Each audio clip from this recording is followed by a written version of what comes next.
வெற்றிவேல் முருகனுக்கு அரோகரா. வேல் விருத்தம் அருணகிரிநாதர் அருளிய வேல் விருத்தத்தை பற்றி பார்க்கலாம். வேலனையும் அவன் கை வேலையும் வேறுபடுத்தி பார்க்க முடியாது. மயில் வாகனத்தையும் அவனோட மயிலையும் பிரித்து பார்க்க முடியாது. வேல் என்பது ஒரு ஆயுதம், மயில் ஒரு பட்சி அப்படின்னு நம்ம நினைக்க முடியாது. வேலையும் மயிலையும் எளிதாக எண்ணிவிட முடியாது. அவன் வேல் என்பது ஞானம், ஞான சக்தியை அதில் தேக்கி வைத்திருக்கிறார். மயில் என்பது மந்திர ரூபம், தோகையை விரிக்கும் பொழுது பிரணவ வடிவமாக தோன்றும். அவன் சங்கல்பமாக ஒன்றை நினைத்துவிட்டால் வேலும் மயிலும் நொடியில் அதை செயல்படுத்தி விடுகின்றன. அவற்றின் வலிமைக்கும் வேகத்துக்கும் முன்னால் எந்த தீய சக்தியும் நிற்க முடியாது. அதே நேரம் பக்தர்களுக்கு பரிவுடன் பரிந்து வருவதில் அவன் அபரிமிதமான கருணையோடு வெளிப்படுவான். ஆயிரம் திருப்புகழ் பாடல்களில் வேலையும் மயிலையும் குறித்து அருணகிரிநாதர் பாடியிருந்தாலும் சிறப்பு பாயிரமாக வேல் விருத்தம் மயில் விருத்தம் என்று பாமாலைகளை சூட்டி பரவசப்படுகின்றார். 10 முத்தாக சொலிக்கும் பாடல்கள் நாம் சொத்தாக காத்து கொள்ளக்கூடிய பொக்கிஷங்களாக இருக்கின்றன. பாடல்கள் மகரம் அலறு இடை புரள உரகம் கணப்பன மௌலி மதியும் இரவியும் அலையவே வரல் எழிலி குடர் உருள இமையவர்கள் துயரகல மகிழ்வு பெறும் மறு சிறையவாம் சிகர வரை மனை மருகுதோறும் நுழைய மகளிர் செழு செந்நெல்களோடு தரளம் இடவே செகம் சிரம் பகிரதி முதல் நதிகள் கதி பெற உதவி திடரடைய நுகரும் வடிவேல் தகரம் இருக்கமதம் என மணமருவு கடகழுளி தரு கவுளும் உருவல் எயிரும் தலை செவியும் நுதல் விழியும் உடைய ஒரு கடவுள் மகிழ் தரு துணைவன் அமரர் குயிலும் குகர மலையினர் குல மடமயிலும் என இருவர் குயமோடு அமர் புரியும் முருகன் குமரன் அருமுகன் எதிரும் இருது நிசிச்சரணிகள் குலைய விடு கொடிய வேலே.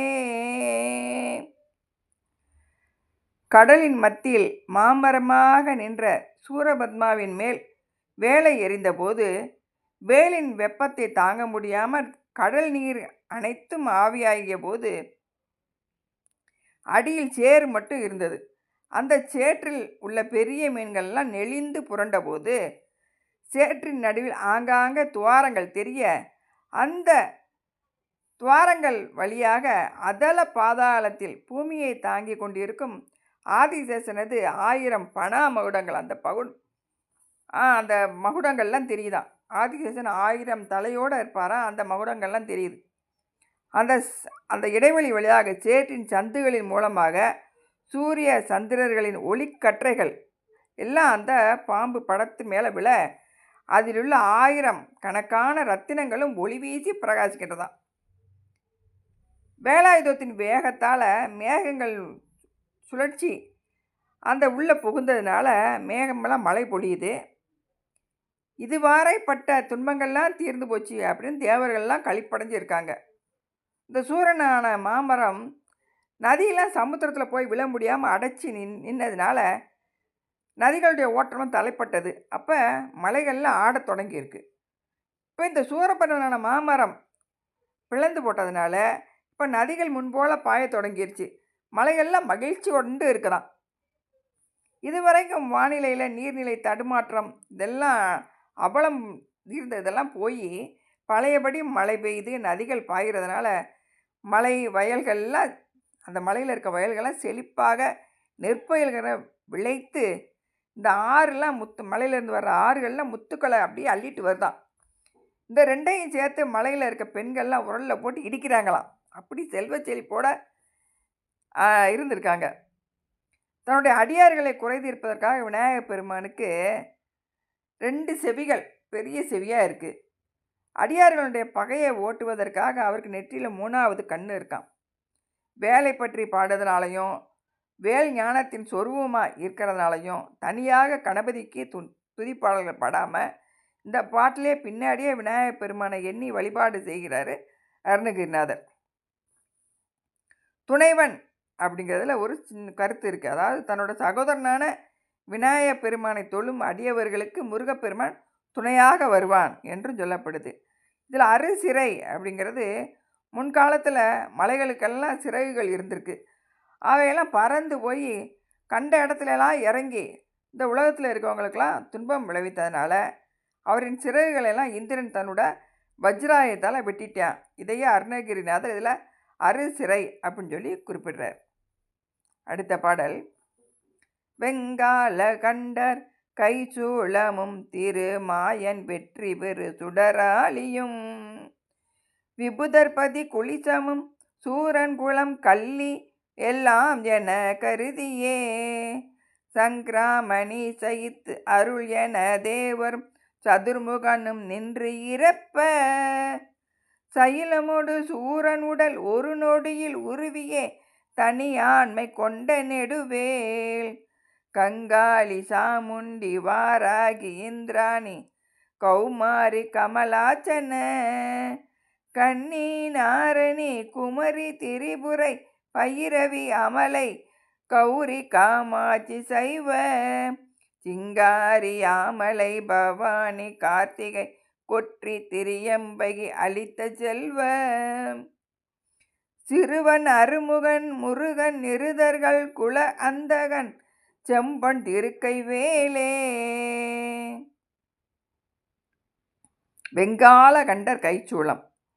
அந்த கொடிய ஆழகால விஷத்தை அடக்கி கொண்டிருக்க கழுத்தை உடைய பெருமான் கையில் இருக்க சூலாயுதமும் திருமாலின் வெற்றி சின்னமாக இருக்கக்கூடிய அந்த ஒளி வீசக்கூடிய சக்கராயுதமும் தேவர்களின் தலைவனான இந்திரனின் வஜ்ராயுதமும் சூரபத்மனுடைய சுற்றம் முழுவதையும் அடியோடு பெயர்த்து வெற்றி பெறும் திறமை உடையது அல்ல அப்படின்னு நினச்சி சிறந்த போர் வீரனே நீயே ஜெயிச்சு எங்களுக்கு அருள் புரியணும் அப்படின்னு தேவர்களும் பிரம்மனும் வந்து வேண்ட கிரவுஞ்ச மலையையும் சூரபத்மான் உடலையும் ஒரே நிமிஷத்தில் அழித்து வெளிவந்த ஒப்பற்ற ஆண்மை கொண்ட நெடிய வேலாயுதம். இது யாருடையது அப்படின்னு கேட்டால் ஊழி காலத்தில் தேவர்கள்லாம் முக்தி அடையும் பொருட்டு அந்த தேவர்களின் எலும்பு கூட்ட மாலையாக போட்டு கொண்டவ கங்காளி. மைசாசுரனை கொன்று அவனோட எருமை தலைமையில் நிற்பவளான சாமுண்டி. சப்த மாதர்களில் ஒருவளாக இருக்கக்கூடிய இந்த வராகமூர்த்தியின் சக்தி வராகி. இந்திரனின் சக்தியாக இருக்கக்கூடிய இந்திராணி. குமாரமூர்த்தியின் சக்தியான கௌமாரி. தாமரை ஆசனமாக இருக்கக்கூடிய கமலாசன கன்னி. காக்கும் சக்தியான விஷ்ணு ரூபிணி, அதாவது நாராயணி. பாலிய பருவத்தினல், அதனால் குமரி. மும்மூர்த்திகளுக்கு மேலானவளாக இருக்கக்கூடிய திரிபுரை. பைரவின் சக்தியான பைரவரின் சக்தியான பைரவி. மலம் மற்றவளான அமலை. பொன்னிறமானவளான கௌரி. அடியவர்களின் விருப்பங்களை தீர்க்கக்கூடிய விருப்பங்களை நிறைவேற்றும் கண்களை உடையவளான காமாட்சி. சிவனுடைய தேவியாகிய பேரழகி. நீல நிறத்தலான யாமலை. சம்சார கடலை அகற்றுவளான பவானி. கார்த்திகை மாதர்களாக இருக்கக்கூடிய கார்த்திகை பெண்கள். யுத்த களத்திற்கு அதிபதியான கொற்றி. முக்கனுடைய தேவி திரியம்பகி.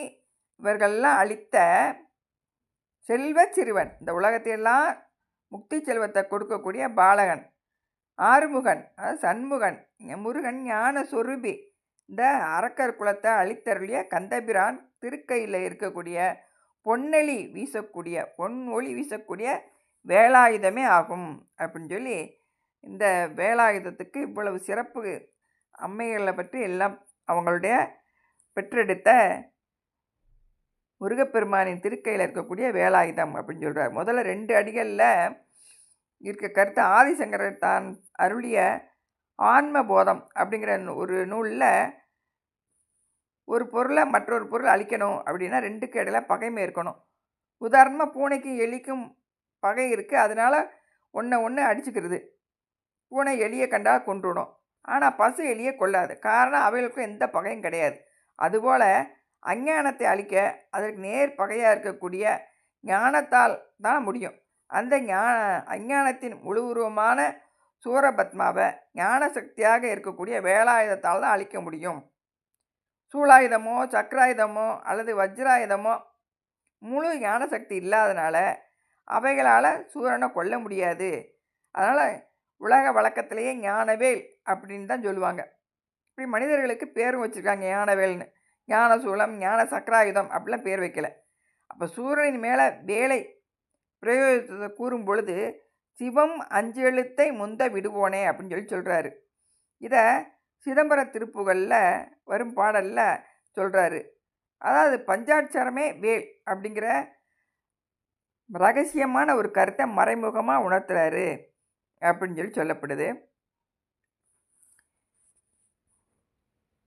எம் புதல்வா வாலி வாலி என வீரான வேல் தர அப்படின்னு சொல்லி திருச்செந்தூர் திருப்புகளில் அருணகிரிநாதர் சொல்கிறார். அதாவது பார்வதி தேவியே முருகனுக்கு வேல் கொடுத்தார் அப்படிங்கிற கருத்தை இப்போ சிக்கலில் முருகப்பெருமானுக்கு அந்த பிரம்மோற்சவத்தில் வேல் வாங்க நிகழ்ச்சியை பார்க்கலாம். இந்த வேல் விருத்தத்தில் அடுக்கடுக்காக தேவியுடைய திருநாமங்களை சொல்லியிருக்கிறதுல ஒரு சூட்சும கருத்து இருக்குது. என்னென்னா, தேவியின் பீச்சாட்சரமான க்ரீம் என்பதோட ஓம் நமச்சிவாய அப்படிங்கிற பஞ்சாட்சரத்தையும் சேர்த்து ஓம் க்ரீம் நமசிவாய என்ற சக்தி பஞ்சாட்சரமாக மாறுது. இந்த சக்தி பஞ்சாட்சரம் சொருவமே வேலாயுதம் அப்படின்னு சொல்லப்படுது. ஆதிசங்கரரும் தான் இயற்றிய வேலாயுத துதியில் சக்தே பஜே துவாம் அப்படின்னு வேலாயுதத்தை பெண்பாலாக சொல்கிறாரு. இந்த வேலாயுதம் சிவனும் சக்தியும் சேர்ந்தது அப்படின்றது இதில் சொல்லப்பட்டிருக்கு. திருச்சிற்றம்பலம். வெற்றிவேல் முருகனுக்கு அரோகரா.